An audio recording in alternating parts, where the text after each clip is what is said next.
Mi pueblo exiliaba una familia al año para mantener nuestra reputación perfecta. Tenía 13 años cuando eligieron a la familia de mi mejor amigo. Su nombre resonó por el ayuntamiento y todos se alejaron de ellos como si estuvieran contaminados. Su madre empezó a sollozar. Por favor, hemos vivido aquí por 3 generaciones. El líder del consejo sacudió la cabeza. El voto ha sido emitido. Tienen 24 horas para irse. Cualquiera que sea sorprendido ayudándolos a empacar o despedirse se les unirá. No se les permitía llevarse nada excepto ropa.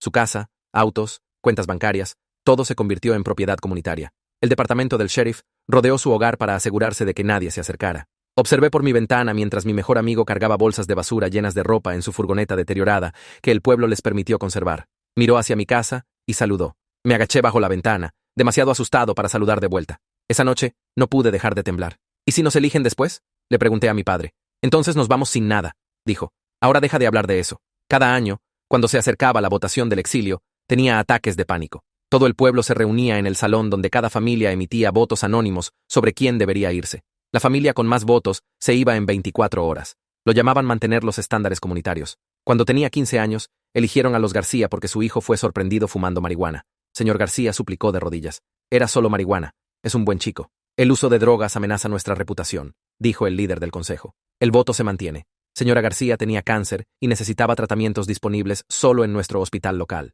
No importaba. Se fueron para la mañana. Y 2 semanas después, supimos que había muerto en alguna sala de caridad 3 estados más lejos. Mi hermana mayor se enamoró de Carlos, cuya familia dirigía la panadería. Estaban planeando su futuro juntos cuando llamaron el nombre de su familia. El padre de Carlos había sido sorprendido apostando en línea. Un fallo moral que podía infectar a otros. Por favor, Carlos suplicó a mi hermana frente a todos. Ven conmigo. Pero irse voluntariamente significaba nunca poder regresar, nunca contactar a nadie, nunca heredar nada. Mi hermana solo lloró mientras arrastraron a Carlos. Dejó de comer después de eso, dejó de hablar.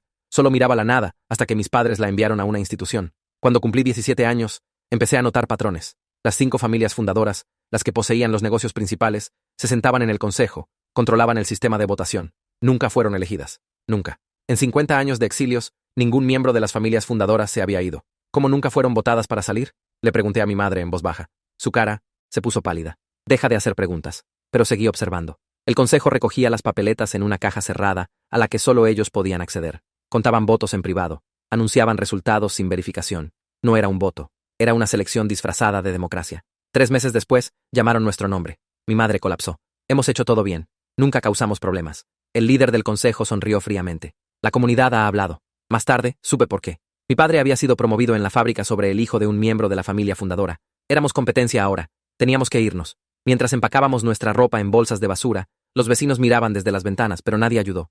20 años de amistades no significaron nada. Mi novia ni siquiera me miró. El sheriff nos dio una furgoneta vieja con apenas suficiente gasolina para llegar a la línea del condado. No regresen, dijo. Nunca. Nos fuimos sin nada. Sin dinero. Sin hogar. Sin futuro. Mi madre lloró todo el viaje. Mi padre miró fijo hacia adelante, quebrado. Todo lo que habíamos construido se fue, porque amenazamos el poder de las personas equivocadas. Pero en la línea del condado, algo extraño pasó. Otro auto estaba esperando. Luego otro. Luego 10 más. Eran todas familias exiliadas de años anteriores. Habían estado observando, esperando, planeando. Bienvenidos a la comunidad real, dijo uno. Aquella donde la gente realmente se ayuda entre sí. Habían construido su propio pueblo a 40 millas de distancia. Mejores escuelas, democracia real, justicia verdadera. Cada familia que el pueblo viejo había desechado había hecho algo mejor. Pero también estaban planeando algo más. Habían estado documentando todo. Los votos amañados, la propiedad robada, las muertes causadas por el exilio. El FBI estaba construyendo un caso. Las familias fundadoras habían estado cometiendo fraude, robo y homicidio involuntario durante 50 años. Vamos de regreso, dijo el líder. Pero no como exiliados, como fiscales. El hombre que había hablado se acercó y le extendió la mano a mi padre. Soy Esteban Napier. Hemos estado vigilando la línea del condado durante 8 años, esperando familias como la suya. Mi padre solo miró la mano extendida como si no entendiera lo que significaba ya. Mamá seguía llorando en el asiento del pasajero, con la cara enterrada en las manos. Yo estaba sentado atrás, rodeado de bolsas de basura con nuestra ropa, tratando de procesar lo que estaba pasando. Esta gente estaba aquí por nosotros. Habían estado esperando. Sabemos por lo que están pasando, dijo Esteban, su voz calmada y firme. Todos hemos pasado por ello. Cada uno de nosotros fue echado igual que ustedes. Gesticuló hacia los otros autos alineados detrás de él, tal vez 10 o 15 vehículos con gente parada junto a ellos. Construimos algo mejor a 40 millas de aquí, un pueblo real donde la gente realmente se ayuda entre sí en lugar de apuñalarse por la espalda. Mi padre finalmente tomó la mano de Esteban y la estrechó, pero no dijo nada. No podía. Podía ver su mandíbula trabajando como si estuviera tratando de formar palabras, pero nada salía. Síganos, dijo Esteban.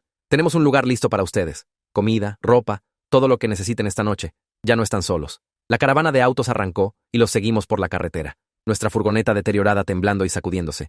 Mamá siguió llorando pero más silenciosamente ahora, y papá agarró el volante tan fuerte que sus nudillos se pusieron blancos. Observé los otros autos delante de nosotros y traté de entender lo que esto significaba. Esta gente había sobrevivido al exilio. Habían construido algo nuevo. Tal vez nosotros también podríamos sobrevivir. El viaje tomó casi 1 hora, y con cada milla sentí algo cambiando dentro de mí. No esperanza exactamente, más como la grieta más pequeña en la pared de pánico que había estado aplastando mi pecho desde que llamaron nuestro nombre en el ayuntamiento.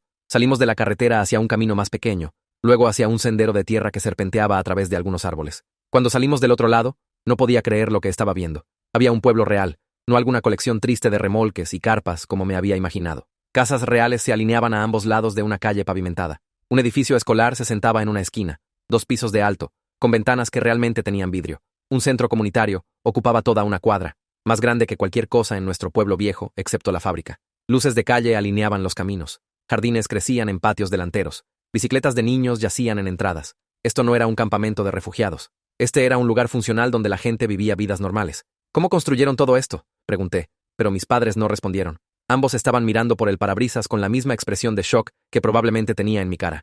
El auto de Esteban se detuvo frente a una casa móvil que se veía más nueva que la casa que acabábamos de perder. Se bajó y esperó por nosotros, y lentamente mi padre apagó el motor. Todos nos quedamos sentados ahí por un minuto, nadie moviéndose. ¡Vamos!, gritó Esteban, caminando hacia la furgoneta.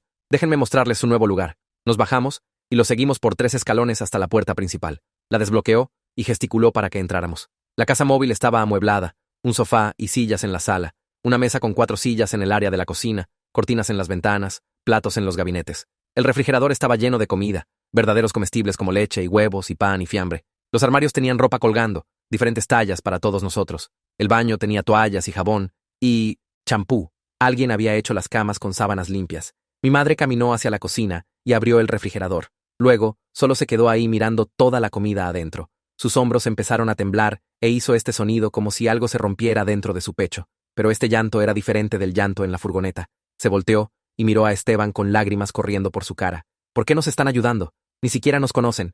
Esteban sonrió, y era la primera sonrisa genuina que había visto en lo que se sentía como años. Porque la gente nos ayudó cuando nos exiliaron, y antes de eso la gente los ayudó a ellos. Así es como funciona esto. Nos cuidamos unos a otros porque nadie más lo hará. Mi padre caminó hacia el sofá y se sentó pesadamente, todavía sin decir una palabra. Se puso la cara en las manos y todo su cuerpo se puso rígido, como si estuviera tratando de mantenerse unido por pura fuerza. Me quedé parado en el medio de la sala con las manos en los bolsillos, sintiendo como si hubiera caminado hacia alguna realidad alterna, donde las cosas realmente tenían sentido. Descansen esta noche, dijo Esteban. Mañana por la mañana, traeré a mi hijo Rodrigo para que los conozca. Tiene aproximadamente tu edad. Me miró cuando lo dijo. Puede mostrarles los alrededores, presentarlos a los otros chicos. No son los únicos adolescentes aquí que han pasado por esto.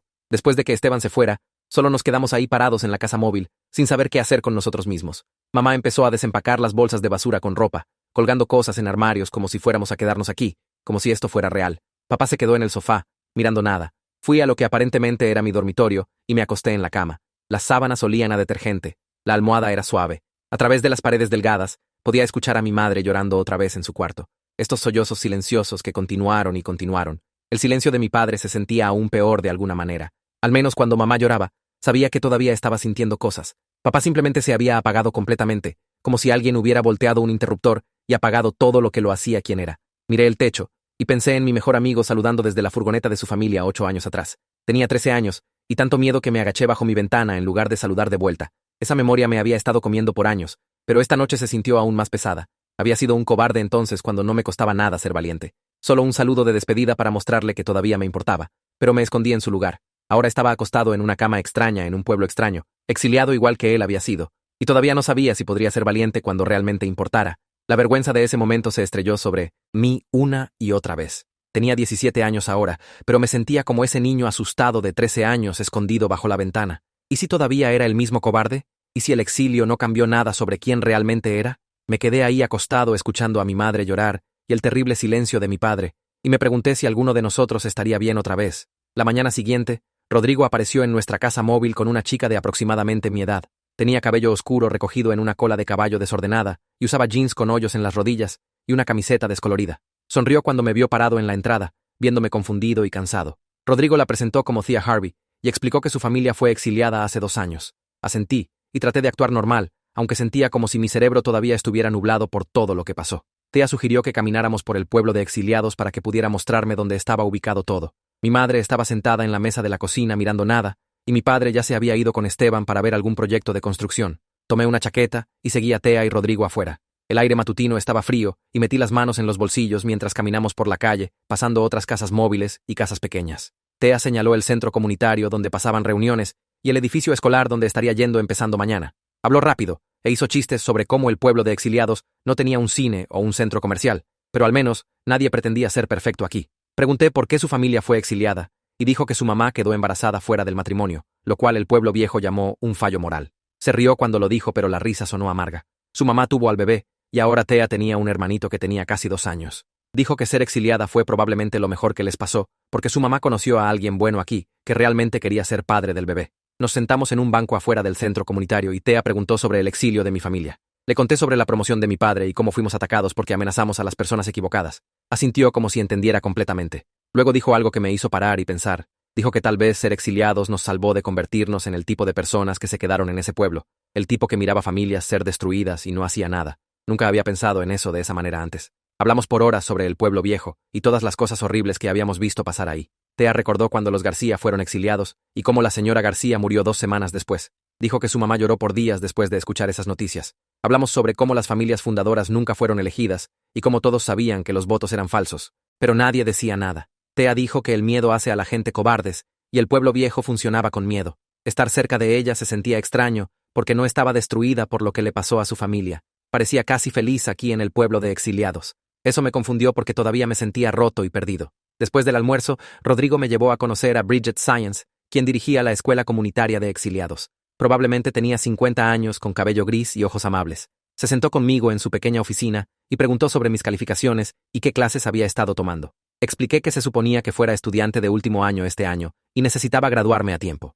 Bridget sonrió y dijo que eso no sería un problema. La escuela aquí era pequeña, con solo cerca de 30 estudiantes en total, pero los maestros realmente se preocupaban por ayudar a los chicos a aprender. Dijo que podía empezar mañana y se aseguraría de que me mantuviera en camino para graduarme en la primavera. Me sentí aliviado escuchando eso porque había estado preocupado sobre atrasarme. Bridget preguntó si estaba bien y dije que estaba bien, aunque eso era una mentira. Me miró cuidadosamente y dijo que era normal sentirse entumecido y distraído después del exilio. Dijo que tener estructura y rutina ayudaría a mi cerebro a procesar todo. Asentí y traté de creerle. Esa tarde vi a mi padre por primera vez desde el desayuno. Estaba en un sitio de construcción en la orilla del pueblo de exiliados, ayudando a construir una casa nueva. Esteban también estaba ahí, supervisando el trabajo. Mi padre estaba martillando clavos en tablas con esta precisión mecánica, como si su cuerpo supiera qué hacer aunque su mente estuviera en otro lugar. No levantó la vista cuando caminé. Esteban se acercó y explicó que el trabajo físico era bueno para gente que acababa de ser exiliada. Les daba algo en qué enfocarse además de toda la pérdida y enojo. Dijo que mi padre necesitaba propósito ahora, aunque fuera solo trabajo básico. Observé a mi padre trabajar y entendí lo que Esteban quería decir. Papá no estaba tratando de construir algo significativo o probar algo. Solo estaba tratando de sobrevivir cada día sin desmoronarse completamente. El movimiento repetitivo de martillar lo mantenía de pensar demasiado. Quería hablar con él, pero no sabía qué decir. Así que solo me quedé ahí parado mirando por un rato antes de caminar de vuelta a la casa móvil. 2 semanas pasaron en un borrón de escuela y tratar de ajustarme a esta nueva vida. Fui a clases en la escuela comunitaria de exiliados y traté de enfocarme en tarea, aunque mi cerebro se sentía como estática. Thea se sentó conmigo en el almuerzo todos los días y gradualmente empecé a sentirme un poco menos entumecido. Mi madre pasó la mayoría de su tiempo en la casa móvil llorando o mirando nada. Rosa la visitó unas cuantas veces, tratando de ayudar, pero mamá simplemente no podía parecer salirse de la oscuridad. Una mañana, finalmente reuní el valor para preguntarle a Esteban sobre mi hermana. Todavía estaba en la institución de salud mental cerca del pueblo viejo, y no habíamos sabido de ella desde nuestro exilio. Estaba aterrado de que pensara que la habíamos abandonado. Esteban escuchó cuidadosamente y luego hizo algunas llamadas telefónicas. Descubrió que mi hermana había estado preguntando por nosotros constantemente y tenía miedo de que la hubiéramos dejado atrás como todos los demás hicieron. Rosa ayudó a organizar una llamada telefónica para esa tarde. Cuando escuché la voz de mi hermana en el teléfono, algo se rompió en mi pecho. Sonaba tan perdida y asustada. Seguía preguntando si estábamos bien y dónde estábamos viviendo y si íbamos a regresar por ella. Traté de explicar sobre el exilio y el nuevo pueblo, pero realmente no estaba escuchando. Solo seguía diciendo que tenía miedo de que nos hubiéramos olvidado de ella. Mi madre tomó el teléfono y habló con mi hermana por casi 1 hora. Cuando mamá colgó, se veía peor que antes. Se obsesionó con conseguir que mi hermana fuera transferida a una institución cerca del pueblo de exiliados, para que pudiéramos visitarla regularmente. Rosa advirtió que esto sería difícil y caro, ya que no teníamos dinero o seguro ahora. La impotencia de no poder ayudar a mi hermana comió a mi madre. La vi hundirse más profundo en depresión, a pesar de todo el apoyo de la comunidad de exiliados. Dejó de comer mucho y apenas habló con alguien. Papá todavía estaba trabajando construcción todos los días y llegando a casa muy cansado para lidiar con el colapso de mamá.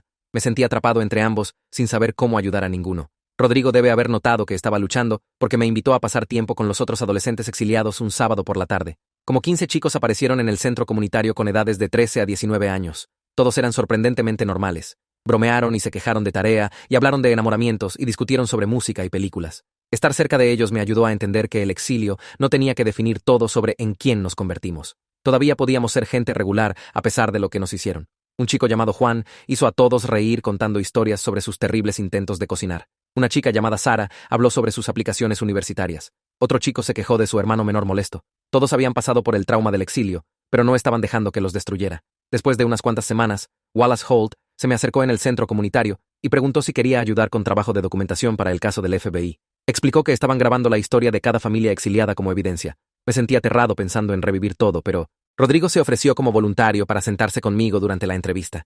Fuimos a una oficina pequeña donde Fontana tenía computadoras y equipo de grabación preparado. Bond era silencioso y eficiente, haciéndome preguntas mientras escribía notas. Pasé 3 horas contándole todo. Describí la noche que la familia de mi mejor amigo fue exiliada cuando tenía 13 años y cómo me escondí bajo la ventana en lugar de saludar a Dios. Hablé sobre mirar a los García suplicar antes de su exilio y escuchar sobre la muerte de la señora García 2 semanas después. Expliqué el colapso de mi hermana después de que Carlos fuera exiliado y cómo dejó de comer y hablar. Describí notar el patrón de familias fundadoras y darme cuenta de que los votos estaban amañados. Luego hablé sobre nuestro propio exilio y el terror de perder todo. Grabarlo todo lo hizo real de una manera nueva. Decir las palabras en voz alta a alguien que las estaba escribiendo como evidencia me hizo entender la escala de lo que nos pasó. Van me agradeció cuando terminamos y dijo que mi testimonio era valioso. Rodrigo caminó de vuelta a la casa móvil conmigo y no me hizo hablar de ello. Unos cuantos días después, el agente Sebastián Donovan visitó el pueblo de exiliados para reunirse con testigos clave. Esteban me llevó al centro comunitario donde el agente estaba entrevistando gente. Sebastián probablemente tenía 40 años con cabello gris y una expresión seria. Me estrechó la mano y me agradeció por acceder a hablar con él. Nos sentamos en un cuarto privado y explicó exactamente cómo funcionaba el caso federal. Dijo que estaban persiguiendo cargos de fraude, robo, extorsión y homicidio involuntario contra las familias fundadoras. Me mostró documentos y evidencia que habían recolectado durante 3 años. Mi testimonio sobre notar el patrón de familias fundadoras era importante porque probaba la naturaleza sistemática de la corrupción. Por primera vez, entendí que esto realmente estaba pasando. Las familias fundadoras realmente enfrentarían consecuencias por lo que habían hecho. Sebastián fue profesional y amable, explicando todo en detalle. Dijo que el caso tomaría tiempo, pero tenían evidencia fuerte. Cuando la entrevista terminó, sentí algo como esperanza empezando a crecer. Esa tarde, escuché por casualidad a mi padre hablando con Wallace Holt en el porche de nuestra casa móvil. Me paré adentro cerca de la puerta, escuchando. Wallace estaba hablando sobre rabia e impotencia y querer venganza. La voz de mi padre sonaba cruda, admitiendo que fantaseaba sobre lastimar a la gente que nos destruyó. Wallace dijo que entendía ese sentimiento completamente, pero luego dijo que la venganza no era el objetivo. La justicia era el objetivo, y era más poderosa porque era real y duradera. La venganza solo nos haría como ellos. La justicia realmente los haría responsables. Mi padre empezó a llorar, y era la primera vez que lo había escuchado llorar desde nuestro exilio. Wallace no trató de consolarlo o decirle que parara. Solo se sentó ahí en silencio. 2 hombres procesando trauma juntos de la única manera que sabían cómo. Thea y yo empezamos a pasar más tiempo juntos durante las siguientes semanas. Caminábamos alrededor del pueblo de exiliados o nos sentábamos en el centro comunitario hablando. Una tarde, preguntó sobre mi novia del pueblo viejo, la que no me miró durante nuestro exilio. Admití que todavía dolía que alguien que amé pudiera alejarse tan fácilmente. Thea dijo que su novio hizo lo mismo cuando su familia fue exiliada. Le dijo que la amaba, pero luego actuó como si no existiera una vez que el exilio pasó. Nos unimos sobre la traición de personas que decían que les importábamos, pero solo se quedaron cuando era fácil y conveniente. Thea se acercó y tomó mi mano. Dijo que estábamos mejor sin gente como esa, gente que solo se preocupaba cuando no había costo por preocuparse. La miré y me di cuenta de que tenía razón. El exilio había quitado todas las relaciones falsas y dejado solo las reales. La gente aquí en el pueblo de exiliados realmente se ayudaba entre sí, porque entendían lo que significaba perder todo. Eso valía más que todas las amistades superficiales de vuelta en el pueblo viejo. Un mes pasó en el pueblo de exiliados y caí en rutinas que casi se sentían normales. Luego Esteban llamó una reunión de emergencia en el centro comunitario y todos se reunieron rápidamente porque noticias urgentes del pueblo viejo siempre significaban que otra familia fue destruida. Esteban se paró al frente viéndose cansado y enojado. Explicó que una madre soltera llamada Jennifer y sus 2 hijos acababan de ser exiliados porque reportó problemas de seguridad en la fábrica donde trabajaba. Las familias fundadoras decidieron que amenazaba su negocio, así que la botaron fuera en 24 horas. Mi estómago se retorció porque sabía exactamente por lo que esa familia estaba pasando ahora. Esteban organizó un comité de bienvenida inmediatamente y pidió voluntarios. Mi mano se levantó antes de que siquiera pensara en ello. Rosa empezó a hacer llamadas telefónicas para organizar vivienda temporal, y mi madre empezó a reunir ropa donada y suministros. 6 de nosotros manejamos a la línea del condado esa tarde, y esperamos en el mismo lugar donde autos habían esperado por mi familia. Cuando la camioneta deteriorada de Jennifer apareció, se veía confundida y asustada viéndonos ahí. Sus 2 hijos se sentaron en el asiento trasero con bolsas de basura de ropa igual que yo había hecho. Esteban se acercó a su ventana y se presentó gentilmente. Explicó que todos éramos familias exiliadas y construimos una comunidad para ayudarnos entre nosotros. Jennifer empezó a llorar y su hija, que se veía como de 12 años, preguntó si íbamos a lastimarlas. Esa pregunta rompió algo en mi pecho porque habían sido condicionadas para esperar crueldad de todos ahora. Les dije que solo queríamos ayudar y sabíamos exactamente lo que estaban sintiendo. Las guiamos de vuelta al pueblo de exiliados y observé la cara de Jennifer cambiar cuando vio casas reales y calles pavimentadas en lugar de algún campamento desesperado. Su hijo preguntó si esto era real, y Rodrigo se rió diciendo que había hecho la misma pregunta cuando su familia llegó. Las instalamos en la casa móvil donde mi familia se había quedado y ayudé a los niños a desempacar sus bolsas. La hija siguió mirándome como si estuviera esperando que la trampa se activara. Me senté y le conté sobre esconderme bajo mi ventana cuando mi mejor amigo saludó a Dios 5 años atrás. Le dije que entendía estar asustada y confundida y no saber en quién confiar más. Preguntó si mejoró y dije que sí, pero lentamente. Su hermano tenía solo 8 años y seguía preguntando cuándo podrían ir a casa. Jennifer tuvo que explicar otra vez que no podían nunca regresar y mirarla tratar de consolar a sus hijos mientras se desmoronaba. Me recordó a mi propia madre esa primera noche. Al día siguiente, llevé a los niños a conocer a Bridget en la escuela comunitaria y ayudé a que se inscribieran. El nombre de la hija era Laura y el hijo se llamaba Jack. Laura era silenciosa y vigilante, pero Jack no podía parar de hablar porque procesaba el miedo llenando el silencio. Bridget fue paciente con ambos y explicó cómo funcionaba la escuela. Rodrigo nos encontró ahí y bromeó que ya me estaba convirtiendo en parte del sistema de apoyo comunitario de exiliados. Dijo que tenía la experiencia correcta para ayudar a niños asustados a ajustarse. La responsabilidad se sintió extraña, pero buena, como si finalmente estuviera haciendo algo útil, en lugar de solo sobrevivir. Laura y Jack estaban pasando por exactamente lo que yo pasé, y realmente podía ayudarlos de maneras que nadie pudo ayudarme entonces. Les mostré los alrededores de la escuela y los presenté a otros niños exiliados. Laura preguntó si todos aquí fueron echados del pueblo viejo, y expliqué que cada persona en esta comunidad perdió todo de la misma manera. Jack quería saber si íbamos a tomar venganza, y Rodrigo dijo algo mejor que venganza: justicia. Durante la siguiente semana, revisé a Laura y Jack todos los días. Laura empezó a abrirse sobre lo asustada que estaba cuando el sheriff rodeó su casa. Jack tenía pesadillas sobre ser arrastrado lejos de sus amigos. Escuché y compartí mis propias experiencias, y lentamente empezaron a confiar en que este lugar era seguro. Jennifer me agradeció una tarde y dijo que tener a alguien que entendía ayudó a sus hijos más de lo que ella podía. Le dije que la comunidad salvó a mi familia y ahora todos nos salvábamos unos a otros. Mi madre y Rosa empezaron a trabajar juntas en un proyecto que consumió toda su energía. Estaban tratando de recaudar dinero para transferir a mi hermana de la institución cerca del pueblo viejo a una más cerca de la comunidad de exiliados. La transferencia costaría miles de euros que no teníamos y el seguro no lo cubriría. Rosa hizo llamadas a cada caridad y organización de ayuda que pudo encontrar. Mi madre organizó recaudaciones de fondos dentro de la comunidad de exiliados. Aunque todos aquí tenían casi nada, observé a gente que llegó con bolsas de basura de ropa a donar 5 o 10 euros hacia la transferencia de mi hermana. Wallace dio 50 euros y dijo que deseaba que alguien hubiera ayudado a su esposa a conseguir tratamiento. La generosidad me abrumó, porque esta gente entendía la pérdida de maneras que los hacía más dispuestos a ayudar en lugar de menos. Durante 6 semanas, mi madre y Rosa navegaron papeleo interminable y pesadillas burocráticas. Cada formulario requería 3 formularios más. Cada aprobación necesitaba 2 aprobaciones más. Mi madre lloró de frustración múltiples veces, pero Rosa siguió empujando hacia adelante con la determinación obstinada de alguien que sabía cómo luchar sistemas. Finalmente, obtuvieron aprobación para la transferencia y suficiente dinero para cubrir los costos. La institución cerca de la comunidad de exiliados tenía una apertura, y mi hermana se mudaría ahí dentro de la semana. Mi madre se desmoronó, llorando con alivio cuando Rosa llamó para decírselo. Abracé a mi madre y sentí el peso que había estado cargando empezar a levantarse. Realmente podíamos visitar a mi hermana ahora en lugar de solo hacer llamadas telefónicas. No estaría sola y abandonada más. Nuestra primera visita a la nueva institución fue difícil de maneras que no esperé. Mi hermana se veía más pequeña y más frágil de lo que recordaba. La medicación hizo su movimiento lento y sus ojos ligeramente desenfocados. Estaba procesando el exilio de Carlos y luego nuestra propia desaparición, y pensó que la habíamos abandonado como todos los demás hicieron. Mi madre la abrazó y prometió que visitaríamos 2 veces por semana y nunca la dejaríamos otra vez. Mi hermana lloró y preguntó por qué no vinimos antes. Mi madre explicó sobre nuestro propio exilio y la lucha para conseguir que fuera transferida. Mi hermana me miró y preguntó si estaba bien. Incluso rota y medicada, todavía estaba tratando de cuidarme. Le dije que estaba sobreviviendo y pregunté cómo estaba. Dijo que la medicación ayudaba, pero todavía tenía días malos donde no podía parar de pensar en Carlos. Quería saber si él estaba bien, y tuve que admitir que no sabía dónde terminó su familia. La terapeuta se nos unió y explicó el plan de tratamiento y progreso de mi hermana. Estaba estable, pero todavía frágil, y necesitaba apoyo consistente. Prometimos estar ahí, y mi hermana agarró mi mano, pidiéndome que no desapareciera otra vez. Juré que no lo haría, y lo decía en serio. En el viaje de vuelta, mi madre estaba silenciosa, pero menos tensa de lo que había estado en meses. Mi padre dijo que ver a mi hermana era difícil pero necesario. Éramos una familia otra vez, aunque todos estábamos dañados. Van preguntó si quería ayudar con entrada de datos para el caso del FBI, y acordé inmediatamente. El trabajo involucró organizar documentos y testimonio en bases de datos buscables que los fiscales pudieran usar.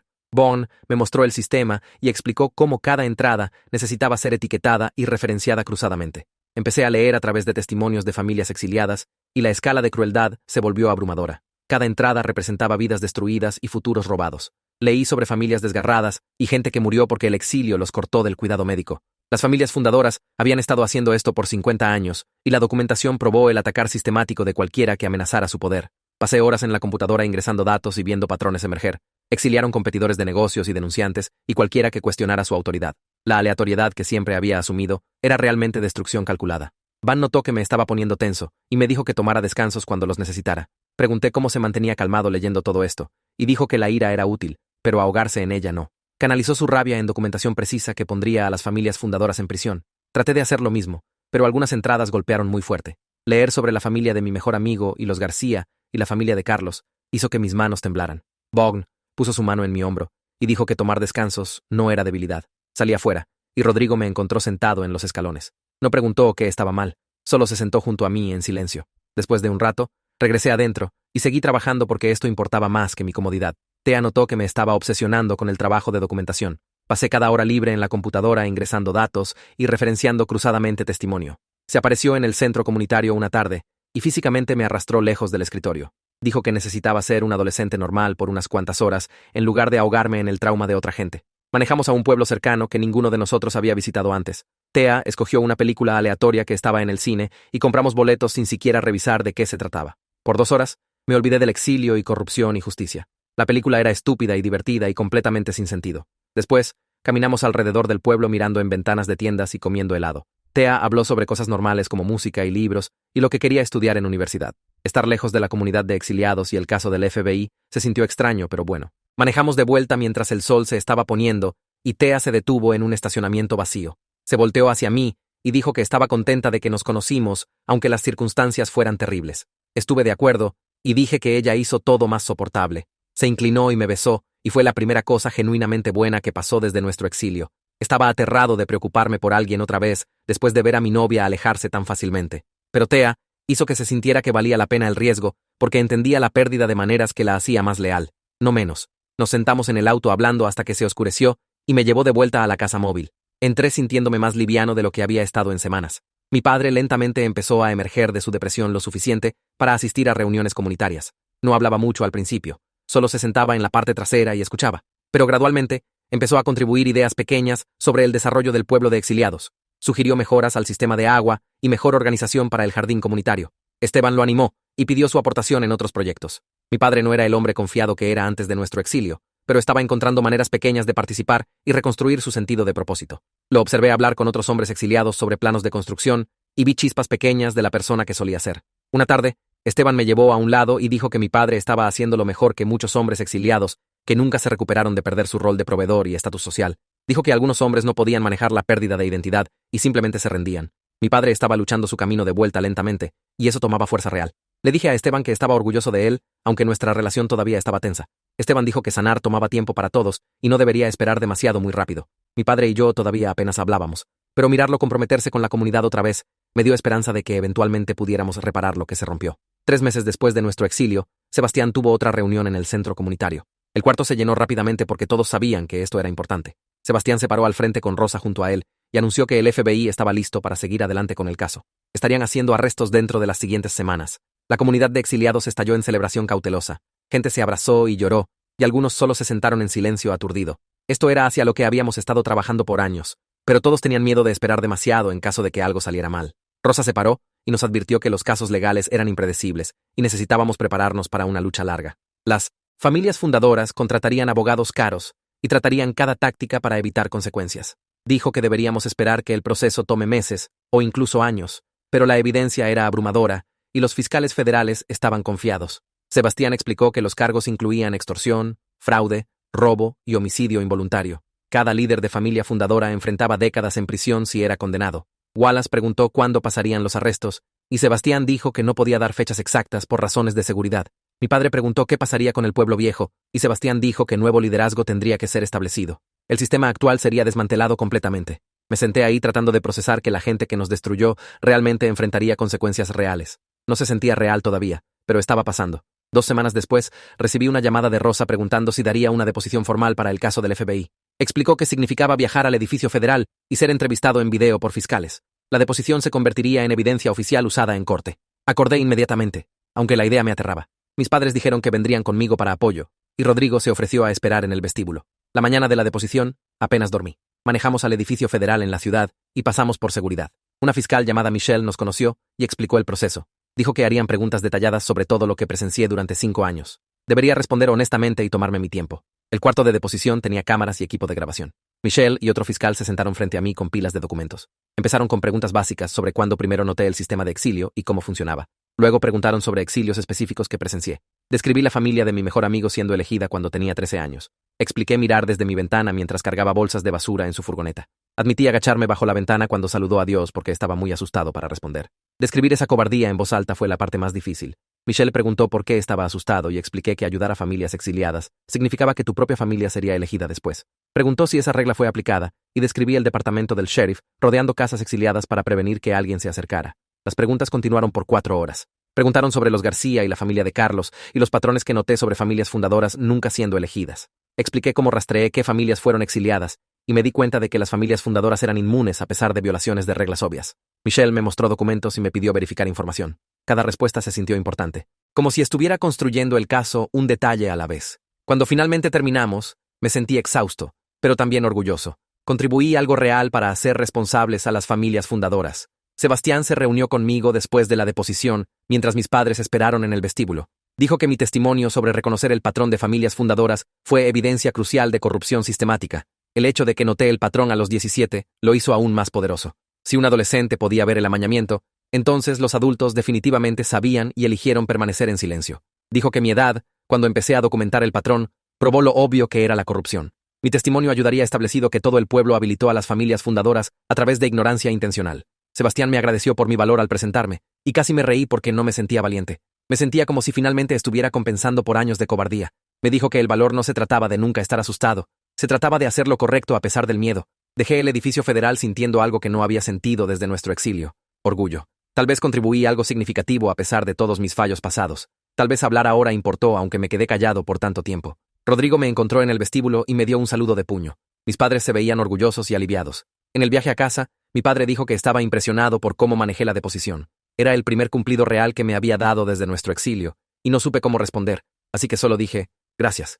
Mi madre se extendió hacia atrás y apretó mi mano. Manejamos de vuelta al pueblo de exiliados en silencio, pero se sentía diferente del silencio pesado de esas primeras semanas. Este silencio tenía esperanza en él. La semana después de mi deposición, Rosa empezó a organizar talleres en el centro comunitario sobre qué esperar cuando los arrestos pasaran. Se paró al frente del cuarto con folletos impresos sobre manejar ansiedad y lidiar con reporteros. Cerca de 30 personas aparecieron, mayormente padres que se veían nerviosos y emocionados al mismo tiempo. Rosa explicó que cuando el FBI siguiera adelante, habría atención de medios, y todos necesitábamos prepararnos para cómo eso se podría sentir. Habló sobre desencadenadores de trauma, y cómo ver a las familias fundadoras en TV podría traer de vuelta memorias difíciles. Mi madre se sentó junto a mí tomando notas como si esto fuera una clase universitaria. Rosa dijo que deberíamos decidir ahora si queríamos hablar con reporteros o permanecer privados, que ambas elecciones eran válidas. Entregó una hoja con consejos para manejar preguntas de entrevista si elegíamos hablar públicamente. Van levantó su mano y preguntó qué pasaría con las propiedades y negocios de las familias fundadoras una vez que fueran arrestadas. Rosa dijo que el proceso legal determinaría eso, pero restitución por bienes robados era parte del caso federal.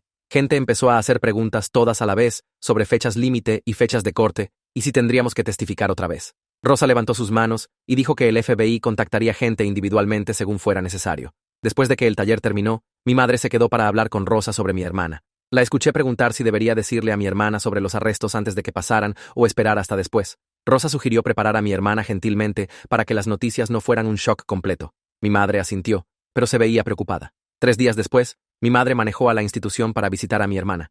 Me ofrecía acompañarla, pero mi madre dijo que necesitaba hacer esto sola. Se fue temprano en la mañana y no regresó hasta la hora de cenar. Cuando caminó por la puerta, sus ojos estaban rojos e hinchados. Mi padre preguntó qué pasó, y mi madre solo sacudió la cabeza. Se sentó en la mesa de la cocina y miró sus manos. Le traje un vaso de agua y esperé. Eventualmente, dijo que mi hermana tuvo un ataque de pánico cuando escuchó sobre los arrestos. Mi madre explicó que mi hermana empezó a hiperventilarse y decir que las familias fundadoras encontrarían una manera de lastimarnos, incluso desde prisión. La terapeuta tuvo que entrar y darle a mi hermana medicación para calmarla. Mi madre siguió disculpándose con la terapeuta, diciendo que no debería haberlo mencionado. La terapeuta le dijo que no era su culpa, que mi hermana necesitaba procesar esta información eventualmente. Mi madre lloró todo el viaje a casa, me miró a través de la mesa y dijo que sentía como si siguiera empeorando las cosas para mi hermana. Mi padre se acercó y tomó su mano, pero no dijo nada. Esa tarde, Rosa se detuvo para revisar a mi madre. Se sentó con ella por más de una hora hablando silenciosamente. Escuché a Rosa decir que sanar no era una línea recta, que mi hermana tendría retrocesos y avances, y más retrocesos. Rosa dijo que lo importante era que siguiéramos apareciendo para mi hermana, incluso cuando fuera difícil.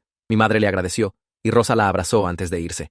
La tarde siguiente, Tea vino y preguntó si quería dar un paseo. Nos dirigimos por la calle principal del pueblo de exiliados, pasando el centro comunitario y la pequeña biblioteca que alguien había organizado en el garaje convertido. Tea estuvo silenciosa por un rato antes de preguntarme qué pensaba que pasaría después de los arrestos. Dije que no sabía, que todo se sentía incierto. Se detuvo caminando y se volteó para mirarme. Preguntó si alguna vez querría regresar al pueblo viejo si tuviéramos la oportunidad. La pregunta me tomó desprevenido. Pensé en nuestra casa vieja y mi escuela vieja y las calles donde crecí. Luego, pensé en vecinos mirando desde ventanas mientras empacábamos bolsas de basura y mi novia rehusándose a mirarme. Le dije a Tea que no pensaba que podría regresar ahí. Asintió y dijo que se sentía de la misma manera. Dijo que el pueblo viejo nos tiró como si fuéramos basura y nunca perdonaría eso. Entendí lo que quería decir. La comunidad de exiliados se sentía más como hogar, que el pueblo viejo jamás lo hizo, porque la gente aquí realmente se ayudaba entre sí. Tea tomó mi mano y dijo que este lugar era nuestro de una manera que el pueblo viejo nunca fue. Lo construimos juntos de la nada y nadie podía quitarnos eso. Apreté su mano y seguimos caminando. Empezó a hablar sobre tal vez ir a universidad comunitaria juntos el siguiente año si podíamos costearlo. Dije que sonaba bien. Caminamos todo el camino hasta la orilla del pueblo donde casas nuevas todavía estaban siendo construidas. Tea dijo que la comunidad de exiliados siguió creciendo y haciéndose más fuerte mientras el pueblo viejo se pudrió de corrupción. Me di cuenta de que tenía razón. Ser exiliado se sintió como el fin de todo. Pero tal vez realmente nos salvó de convertirnos como la gente que se quedó. 5 meses después de nuestro exilio, me desperté con mi teléfono sonando con mensajes de texto. El primero fue de Rodrigo diciendo que estaba pasando. No entendí lo que quería decir hasta que abrí el siguiente mensaje. Agentes del FBI estaban irrumpiendo en las casas de las familias fundadoras ahora. Alguien en la comunidad de exiliados tenía un escáner de policía y estaba escuchando la conversación. Salté de la cama y corrí a decirles a mis padres. Mi padre ya estaba despierto mirando las noticias en su computadora portátil. La estación local tenía un reportero afuera de una de las casas de familias fundadoras, mostrando agentes del FBI llevando a alguien en esposas. Mi madre entró al cuarto y jadeó. El presentador de noticias dijo que agentes federales estaban ejecutando órdenes de arresto para 5 personas por cargos incluyendo extorsión, fraude, robo y homicidio involuntario. Mi padre subió el volumen. El reportero dijo que los arrestos estaban conectados a un esquema sistemático que involucraba confiscación de propiedad y violaciones de derechos civiles. Mi teléfono siguió sonando con mensajes de gente en la comunidad de exiliados. Esteban envió un mensaje diciendo que todos deberían reunirse en el centro comunitario. Mi madre estaba llorando, pero esta vez se veía diferente, como alivio mezclado con incredulidad. Nos vestimos rápidamente y manejamos al centro comunitario. El estacionamiento ya estaba lleno, y gente se estaba reuniendo adentro. Todos estaban hablando a la vez, subiendo artículos de noticias en sus teléfonos y mostrándose entre sí. Wallace se paró cerca del frente, viéndose aturdido. Rosa estaba ahí con Sebastián, quien debe haber manejado después de que los arrestos pasaron. Esteban pidió la atención de todos, y dijo que este era el momento hacia el que habíamos estado trabajando por años. Las familias fundadoras finalmente estaban enfrentando consecuencias por lo que habían hecho. El cuarto estalló en aplausos, y algunas personas estaban llorando. Esteban nos recordó que esto era solo el comienzo, que el proceso legal tomaría tiempo, y necesitábamos mantenernos fuertes. Sebastián se paró y confirmó que los 5 líderes de familias fundadoras estaban bajo custodia federal. Dijo que la evidencia era abrumadora y los fiscales estaban confiados sobre el caso. Gente empezó a hacer preguntas sobre qué pasó después, y Sebastián explicó sobre audiencias de citación y audiencias de fianza y fechas de juicio. Miré alrededor del cuarto a todas estas familias que habían perdido todo y lucharon de vuelta. Se sintió surrealista que realmente lo habíamos hecho.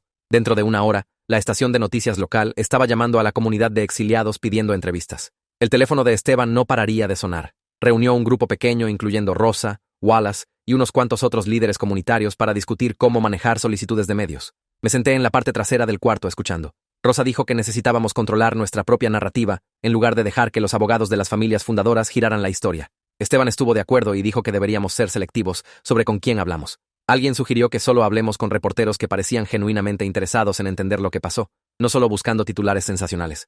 Wallace dijo que quería hablar sobre su esposa, que la gente necesitaba saber que el sistema de exilio la mató. Rosa asintió, y dijo que historias personales serían poderosas. Esteban miró alrededor del cuarto, y sus ojos se posaron en mí. Preguntó si estaría dispuesto a hacer una entrevista. Mi estómago se hundió. Dijo que mi historia sobre notar el patrón de familias fundadoras como adolescente resonaría con la gente. Miré a mis padres, y mi padre asintió ligeramente. Tea apretó mi mano. Le dije a Esteban que lo pensaría. Después de que la reunión terminó, hablé con mis padres y Tea sobre si debería hacer la entrevista. Mi madre dijo que era mi elección, pero pensaba que podría ayudar a la gente a entender por lo que pasamos. Tea dijo que debería hacerlo si me sentía cómodo, que mi perspectiva importaba. Pasé el resto del día pensando en ello. Esa noche, le mandé un mensaje a Esteban y dije que haría la entrevista. 2 días después, un reportero de una estación de noticias regional vino a la comunidad de exiliados. Esteban había arreglado que varias personas fueran entrevistadas, incluyéndome a mí, Wallace y unos cuantos otros. El reportero era una mujer de 30 años que parecía genuinamente preocupada sobre nuestra historia. Preparó cámaras en el centro comunitario y entrevistó a Wallace primero. Esperé mi turno, sintiéndome más nervioso de lo que me había sentido durante la deposición del FBI. Cuando fue mi turno, el reportero me pidió sentarme y solo contar mi historia naturalmente. Empezó preguntándome cuándo primero noté que algo estaba mal con el sistema de exilio. Respiré profundo y le conté sobre tener 13 años cuando la familia de mi mejor amigo fue exiliada. Describí mirar desde mi ventana mientras cargaba bolsas de basura en su furgoneta y cómo me agaché bajo la ventana cuando saludó a Dios porque estaba muy asustado. La expresión del reportero cambió y preguntó por qué estaba asustado. Expliqué que ayudar a familias exiliadas significaba que tu propia familia sería elegida después. Le conté sobre los García y la familia de Carlos y cómo empecé a rastrear qué familias fueron exiliadas cuando tenía 17 años. Expliqué que noté que las familias fundadoras nunca aparecían en la lista, a pesar de problemas obvios. El reportero hizo preguntas específicas sobre cómo funcionaba el sistema de votación, y describí la caja de papeletas cerrada y conteo de votos privados sin verificación. Hablé sobre la promoción de mi padre y nuestro exilio 3 meses después. El reportero se veía enojado al final de la entrevista. Me agradeció y dijo que este era periodismo importante. Esa tarde, la historia salió en las noticias regionales. Me miré en TV describiendo la corrupción, y se sintió extraño ver mi cara y escuchar mi voz. El reportero lo había editado bien, usando mi testimonio junto con el de Wallace y otros para mostrar el patrón de abuso. Rodrigo me mandó un mensaje diciendo que lo hice genial. Mis padres se veían orgullosos. Tea me abrazó y dijo que fui valiente por hablar. La siguiente mañana, la historia se había extendido a otros medios de noticias. El pueblo viejo estaba por todas las noticias con reporteros entrevistando residentes y miembros del Consejo del Pueblo. Miré la cobertura en línea y me sentí enojado. Algunos residentes estaban reclamando que nunca supieron sobre los votos amañados, que confiaban en el sistema. Una mujer dijo que estaba sorprendida de saber que las familias fundadoras habían estado manipulando todo. Quería gritarle a la pantalla porque eso era una mentira. Todos sabían que vieron familias ser exiliadas por competir con negocios de familias fundadoras. Miraron gente suplicar y ser arrastrada. Simplemente no les importó mientras no fuera su familia. Los miembros restantes del Consejo del Pueblo estaban luchando por distanciarse de las familias fundadoras. Un miembro del Consejo dijo en una entrevista que tenía preocupaciones sobre el sistema de exilio, pero se sentía impotente para cambiarlo. Otro dijo que las familias fundadoras operaban independientemente y el Consejo no tenía supervisión. Todo era desviación y excusas. El reportero preguntó por qué el Consejo nunca investigó el patrón de familias fundadoras nunca siendo exiliadas. El miembro del Consejo tartamudeó y dijo que nunca notó ese patrón. Tiré mi teléfono a través del cuarto. Tea lo recogió y me lo devolvió. Dijo que mirarlos mentir era infuriante, pero teníamos la verdad de nuestro lado. La evidencia era abrumadora y todo el país estaba mirando. La entrevista de Wallace salió esa tarde en Noticias Nacionales. Se sentó frente a la cámara y habló sobre su esposa con emoción cruda que hizo que mi pecho doliera. Explicó cómo tenía cáncer y necesitaba tratamiento solo disponible en el hospital local. Describió su exilio y cómo terminaron 3 estados lejos, sin seguro y sin dinero. Dijo que su esposa murió 2 semanas después, en una sala de caridad, porque el sistema de exilio los despojó de todo. El reportero preguntó qué le diría a las familias fundadoras. Wallace miró directamente a la cámara y dijo que asesinaron a su esposa a través de crueldad sistemática disfrazada como estándares comunitarios. Dijo que el exilio no era solo corrupción, era homicidio involuntario, y esperaba que pasaran el resto de sus vidas en prisión pensando sobre toda la gente que destruyeron. La entrevista se volvió viral. Medios de noticias a través del país la recogieron. De repente, el sistema de exilio no era solo una historia de corrupción local, era un escándalo nacional sobre abuso sistemático y consecuencias mortales. Los abogados de las familias fundadoras trataron de responder diciendo que el sistema de exilio era legal y no eran responsables por lo que pasó después de que las familias dejaron el pueblo. Pero el testimonio de Wallace fue devastador y nadie estaba comprando sus excusas. Miré a Wallace en TV y vi a un hombre que había convertido su peor pérdida en el arma más fuerte para la justicia. Canalizó todo su dolor y rabia en asegurarse de que todos entendieran lo que las familias fundadoras habían hecho. Me sentí orgulloso de conocerlo y agradecido de que estuviera luchando por todos nosotros. La terapeuta de mi hermana llamó a mi madre al día siguiente. Mi madre puso el teléfono en altavoz para que todos pudiéramos escuchar. La terapeuta dijo que mi hermana había visto la cobertura de noticias y algo cambió durante la terapia. Finalmente estaba empezando a procesar el exilio de Carlos y entendiendo que no era su culpa por no ir con él. La terapeuta explicó que ver la corrupción expuesta públicamente estaba ayudando a mi hermana a separar sus propias elecciones de la crueldad del sistema. Mi hermana estaba empezando a entender que el exilio de Carlos fue atacar sistemático, no un reflejo de su amor o lealtad. La terapeuta dijo que mi hermana todavía tenía un largo camino por recorrer, pero esto era progreso real. Mi madre empezó a llorar con alivio. Preguntó si podía visitar a mi hermana, y la terapeuta dijo que sí, que mi hermana específicamente pidió verla. Mi madre manejó a la institución esa tarde y regresó, viéndose más liviana de lo que había estado en meses. Dijo que mi hermana la abrazó y le agradeció por luchar contra las familias fundadoras. Mi hermana le dijo que mirar a la gente pararse y decir la verdad la hizo sentir menos sola. Tal vez la justicia podía ser sanadora incluso antes de que fuera completa. 2 días después de los arrestos, las familias fundadoras pagaron fianza. Las noticias los mostraron dejando el juzgado con sus abogados. La comunidad de exiliados estalló en ira. Gente se reunió en el centro comunitario exigiendo saber cómo podían ser liberados tan rápidamente. Sebastián explicó que la fianza era normal en casos federales y las familias fundadoras no eran consideradas riesgos de fuga.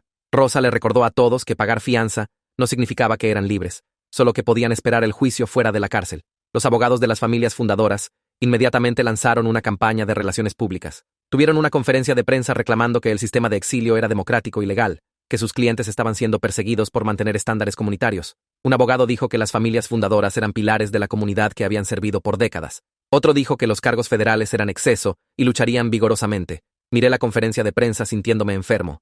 Esta gente había destruido docenas de familias y estaban actuando como víctimas. El abogado reclamó que los votos de exilio eran legítimos y transparentes.